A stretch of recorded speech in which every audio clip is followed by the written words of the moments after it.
अस्सलाम वालेकुम बेटा, कैसे हैं आप लोग? ठीक हैं। अच्छा, जो पिछले लास्ट लेक्चर हमारे प्रोसीड हुए हैं उसमें हमने बोन्स की फ्रैक्चर पढ़ा है, ओस्टियोक्रोसिस, ओस्टियोआर्थराइटिस और उनसे रिलेटेड कॉम्प्लिकेशन डिजीज़ और उसकी एवोल्यूशन के इन चीज़ों को हमने कैसे प्रिवेंट करना है।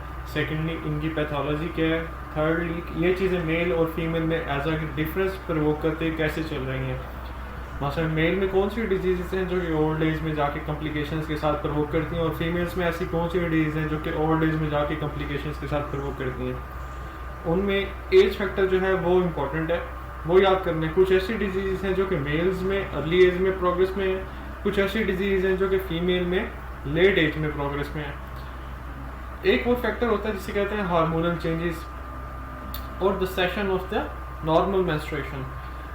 जब मेन्यूपॉज होता है उसके बाद जो रिलेटेड डिजीजेज हार्मोन्स के साथ हैं, जो कॉम्प्लिकेशंस हार्मोन्स के साथ हैं बॉडी की, वो मेनली फीमेल्स में लीडिंग रोल में होंगी, वो प्रोग्रेस में होंगी, और वो चीज़ें फीमेल में as compare to the male काफ़ी हद तक ज़्यादा होंगी। ठीक है, अब इसी के रिगार्ड में हमने बोन्स के फ्रैक्चर्स पढ़ने हैं, और फ्रैक्चर्स में डिफरेंट टाइप्स ऑफ फ्रैक्चर्स होंगे कि बोन को फ्रैक्चर किस तरह से किया जा सकता है और कितनी टाइप्स हैं जिनमें बोन्स में फ्रैक्चर होते हैं। फ्रैक्चर्स की कॉम्प्लिकेशंस मेल में क्या है, फीमेल्स में क्या है, अडल्टहुड में क्या है, चाइल्डहुड में क्या है। और फ्रैक्चर्स होते हैं हमारे पास, उसमें फ्रैक्चर्स की सिंपल टाइप्स हैं, जैसे simple fracture, compound fracture, eversion fracture, spiral fracture. इसी तरह greenstick fracture, impacted fracture, depressed fracture, counter toward fractures. इनके सिंपल नाम है, और ये नाम कॉम्प्लिकेशंस को जैसा नाम होगा वैसा उसका फ्रैक्चर्स की टाइप होगी। मसलन अगर मैं कह रहा हूँ कि there is a oblique fractures, तो आपके जहन में एक आ जाना चाहिए कि जो फ्रैक्चर की लोकेशन है, जो फ्रैक्चर का कंटिन्यूशन है, जो फ्रैक्चर की पिक्चर आपके माइंड में बनेगी, वो अ लिटिल बिट थोड़ी सी ओब्लिक होनी चाहिए। अगर हम बात कर रहे हैं स्पाइरल फ्रैक्चर की, तो आपको पता होना चाहिए कि अगर हम किसी चीज़ को पकड़ के हाथ से घुमाएंगे, अगर कपड़ों को जैसे हम हाथ में पकड़ के निचोड़ते हैं, उनमें हम एक कर्व पैदा करते हैं। अगर इसी तरह का फ्रैक्चर एक बोन में आया हो तो उसे कहते हैं स्पाइरल फ्रैक्चर। इसके बाद हमारे पास होता है एयरलाइन फ्रैक्चर। एयरलाइन फ्रैक्चर का मतलब होता है कि बोन के अंदर एक छोटी सी हल्का सा पेंसिल की तरह, पेंसिल के पॉइंट की तरह डॉट वाली लाइन बन रही है, उसे कहते हैं हम एयरलाइन फ्रैक्चर। अब बोन हमारी कैपेबल होती है रेजिस्ट करने को कंप्रेशन को, other than that of a tension. अगर तो बोन के ऊपर कंप्रेसिव फोर्स लगा रहे हैं और बोन ऑस्टियोपोरोटिक है, तो उसमें फ्रैक्चर के चांसेस ज़्यादा होंगे एज कम्पेयर टू द कि अगर हम उस पर टेंशन वाइज फोर्स लगाएं और बोन ऑस्टियोपोरोटिक हो और उसमें फ्रैक्चर हो।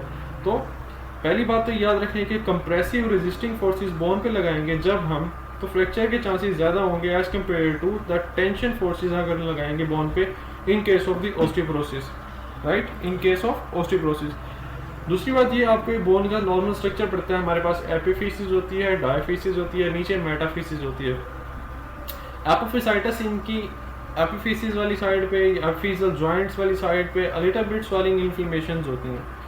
अब ये याद रखना, जो ग्रोथ प्लेट है हमारी, ग्रोथ प्लेट, वहाँ पे एपिफिजियल जंक्शंस होते हैं, वहाँ पे बोन टर्मिनेट हो रही होती है। अगर तो एपिफिजियल प्लेट्स के जंक्शंस पे हमारे पास फ्रैक्चर्स हो रहे हैं तो ये कॉम्प्लिकेशंस डेवलप करेंगे हमारे पास, और इसको हेक्टिक रूटीन और लाइफ की तरफ लेके चले जाएंगे। अब एक बच्चा है जिसको नॉर्मली अडल्ट एज की बजाय नॉर्मल एज में ही फ्रैक्चर हो गया और उसके नी जॉइंट की इंजरी हुई है और उसमें एपिफिजिस इन्वॉल्व हो गया। अब जैसे ही हमारी एपिफिजिस उस पॉइंट में इन्वॉल्व हुई है, तो अब जब हम प्रिक करेंगे उस जगह को सर्जरी से, या हम रिप्लेस करेंगे बाय यूजिंग द हाइब्रिड और सीमेंटेड और नॉन सीमेंटेड अप्रोच, उसमें एपिफिजिस वाले पॉइंट को हमने रिप्लेस कर दिया सपोज पॉलीमिथाइल मेथाक्रिलेट से।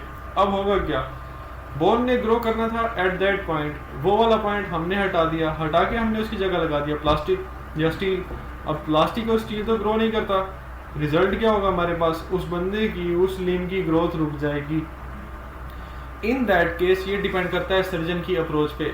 उसने हमेशा ये कोशिश करनी होती है कि end of the epiphysis and diaphysis को बचाए, ग्रोथ के एंड प्लेट को बचाए, बोन्स के एंड प्लेट्स को बचाए। जब वो इन चीज़ों को सेव करेगा तभी ही बच्चे की ग्रोथ होगी। लेकिन अगर ये चीज़ें कॉम्प्लिकेशंस हो ओल्ड एज में, वो 40 साल का बंदा है, उसको रोड ट्रैफिक एक्सीडेंट हुआ है, उसका नी जॉइंट इंजर हो गया, और नी जॉइंट इंजर होके हमारे पास टिबिया और फिबुला का एपिफिसिस और मेटाफिसिस और डायफिसिस और एंड प्लेट वाली साइड इन्वॉल्व हो गई है, अब अगर ये वाली साइड इन्वॉल्व हुई है तो इसको हमने कैसे कॉम्प्लिकेशन लेके जानी है और इसको कैसे प्रोसीड करना है, एक तो ये चीज़ याद रखिएगा। अब इस कॉम्प्लिकेशंस में हमारे लिए वो आसान है जो हम बच्चे को ट्रीट कर रहे थे as compare to this one. अब ये क्या करेंगे हम, इसमें अगर मैंने उसकी एपिफिसिस प्लेट को प्लास्टिक से रिप्लेस कर दिया मसला नहीं होगा। क्यों? उसकी पहले से ही बोन की ग्रोथ कंप्लीट है, उसकी पहले से ही बोन की ग्रोथ नॉर्मल है, उसमें इंजरी के चांसेस नहीं होंगे। एक चीज़ है, मैं आपको यहाँ पे बेटा फ्रैक्चर्स की ना कुछ टाइप्स आ रही हैं, यहाँ पे देखें, this one is the oblique fracture, line देखें इसकी oblique like that of the transverse.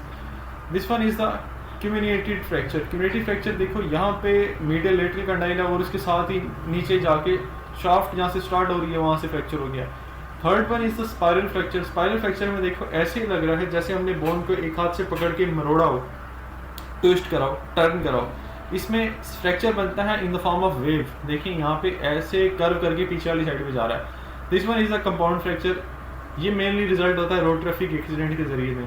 पीछे से किसी ने धक्का दिया, पीछे से किसी की किक लगी, पीछे से कोई इंजरी हुई, पीछे से कोई गाड़ी आगे लगी, आगे की तरफ बंदा प्रोवोक करके सीधा डायरेक्ट ज़मीन पे गिरा, उसका फ्रैक्चर होगा। तो ये इसकी कॉम्प्लिकेशंस ऐसे सामने आपके डेवलप हो रही होगी, राइट। अच्छा, अब ये फ्रैक्चर साइट है, कोशिश ये कीजिएगा अगर किसी बंदे को फ्रैक्चर हुआ हो तो उस हिस्से को, उस बंदे को गाड़ी से निकालते हुए या उस जगह को किसी भी चीज़ में इंजरी है उस जगह को उठाते हुए फ्रैक्चर साइट को खींचना नहीं है आप लोगों ने। अगर कोई बंदा गाड़ी में सपोज किसी की इंजरी हुई है और स्पाइनल इंजरी है और बाहर निकालते हुए गाड़ी से आप उसको पकड़ के कंधों से खींच रहे हैं, उसकी स्पाइन को खींच रहे हैं, तो आप उसका कोई काम ठीक नहीं कर रहे। अगर तो उसमें स्पाइरल फ्रैक्चर में से नर्व रूट हमारे पास सेव हो गई होंगी तो आप खींच के वो भी तोड़ देंगे। ऐसे बंदे को कोशिश करें कि टोटली उठाएं उसकी बॉडी को, पहली चीज़। दूसरी, उठाने के बाद उसकी बॉडी को किसी ऐसी चीज़ पर रखो जिस पर उसकी बॉडी रेस्ट करे, यानी उसकी बॉडी किसी ऐसी हार्ड सरफेस पे पड़ी हो कि उसके ऊपर कोई और चीज़ अफेक्ट ना कर रही हो, उसकी मूवमेंट कंप्रोमाइज़ हो गई हो, ठीक है। जैसे ये यहाँ पे देखें, इसे कहते हैं हम स्टेशनरी बोर्ड, ठीक है। जैसे हमारे पास पेशेंट के लिए बेड होता है वैसे ही एक बेड होता है, इस पर क्लिप्स लगे होते हैं। यहाँ पे हमने उसकी जो इंजर्ड एरिया है वो रखा और उसके ऊपर हमने क्लिप्स लगा दिए। अब हम इसको यहाँ से शिफ्ट करेंगे एम्बुलेंस में, एम्बुलेंस से शिफ्ट करेंगे इमरजेंसी में, इमरजेंसी से शिफ्ट करेंगे टेबल पे, टेबल से ऑपरेशन थिएटर में। उससे ये चीज़ें मूव आउट नहीं करेंगी। अगर ये मूव आउट नहीं करेंगी तो इसका मतलब है बेनिफिट है पेशेंट के लिए। ये चीज़ें मूव नहीं कर रही, इसका मतलब इंजरी ज़्यादा नहीं होगी। अगर वहाँ पे हमारे पास नर्व सप्लाई, ब्लड सप्लाई बच गई हैं तो बच जाएंगी, पर और ज़्यादा तबाही नहीं होगी, राइट। दूसरी चीज़ होती है, ये देखिए बेटा, यहाँ पे हमने लोड अप्लाई करना है लेग पे, उसको स्ट्रिप करना है आगे की तरफ, स्ट्रिप आगे की तरफ करके नीचे की तरफ हमने रॉड गिरा देता है, वो उसमें वेट लगा होता है। ये देखिए यहाँ पे वेट शो हो रहा है। ये क्या करता है, ये एक प्रेशर अप्लाई करता है, कंटिन्यूस पुल अप्लाई करता है आपकी फ्रैक्चर साइड पे। जो वो पुल फ्रैक्चर साइड पे आपकी अप्लाई कर रहा होता है उससे आपकी टांग को एक तो इरेक्ट स्ट्रेट इन पोजीशन में रखता है, पहली बात। सेकंड चीज़ उसकी ये इंपॉर्टेंट है कि जब आपकी टांग दोबारा से रीगेन हो रही है, आपकी बोन दोबारा से बन रही है, उसमें इसमें लेग लेंथ डिस्क्रिपेंसी नहीं आएगी। सेकंड चीज़ दूसरी ये इंपॉर्टेंट है। तीसरी ये चीज़, सर्जन ने अगर सपोज इसके अंदर कोई ट्रांसप्लांट इंजेक्ट करा है, कोई चीज़ इसके अंदर किजनर वायर्स या के वायर्स या बार्स लगाई हैं, तो उसको इस चीज़ का ख्याल रखना होगा सर्जन को कि इसकी लेग लेंथ डिस्क्रिपेंसी को कंप्रोमाइज़ ना करे। वो बार की लेंथ उसकी दूसरी लेंथ के लेग की लेंथ के साथ कंप्रोमाइज़ ना करे, दोनों टांगों की लेंथ जो है वो बराबर रखनी है। अब हमने बीच में ये कॉर्ड अटैच किया, पुली के साथ अटैच हुआ है और ये आगे इस साइड पे लोड पड़ा हुआ है। It is the second type of attraction that is applying. ये जो इस तरह की अट्रैक्शन है, ये इसकी टांग को सामने की तरफ भी खींच के रखेगी and a little bit upward. Front में भी ट्रैक्शन अप्लाई कर रहा है और उसकी टांग को फॉरवर्ड हिप जॉइंट पे भी, और हिप जॉइंट पे फ्लेक्शन दे रहा है और नी जॉइंट पे एक्सट्रीम एक्सटेंशन दे रहा है। ये शुरू में पेन करता है पेशेंट को, लेकिन उसके बाद उसको पेन नहीं करता। अब इसके ऊपर पीओपी चढ़ाई होती है तो उसकी टांग हमें सेव हो जाती है, उसकी टांग ज़्यादा इंजरी नहीं होती उसकी टांग को, जो लेग डिस्पेंसी होगी वो भी नहीं होगी इसके बाद। सेकेंडली बेटा, ये अब ह्यूमरल शाफ्ट के फ्रैक्चर्स हैं, उसमें यहाँ पे देखेंगे इन्होंने एक, इसे कहते हैं हैंड रेस्ट, जिसके ऊपर हैंड रेस्ट रखा हुआ है, ठीक है। इसकी सेवरल टाइप्स होती हैं।